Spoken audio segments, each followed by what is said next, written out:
guys, today we're going to be trying the new Rice Krispie treats. Let's get into it. So I'm eating the chocolate sea salt pretzel. And I got the caramel sea salt pretzel. I don't really like caramel, so that's probably why it's different. I can even open it. Okay, never mind.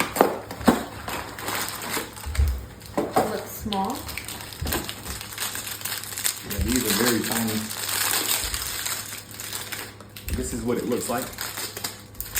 This is what the chocolate one looks like. Cheers.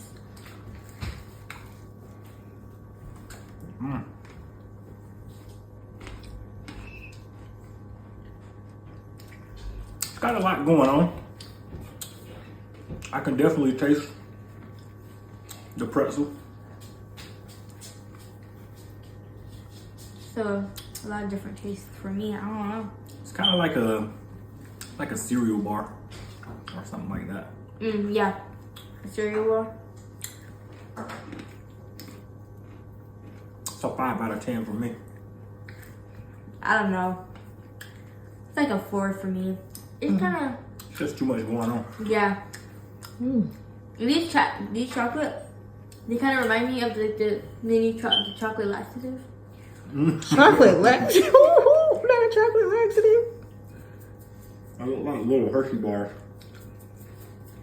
So are we recommending or? If I mean, just because it's new, I would say give it a try. you But you can live without it. if you can like take a lot of like different things at once, then maybe, cause there's a lot going on. So I don't know.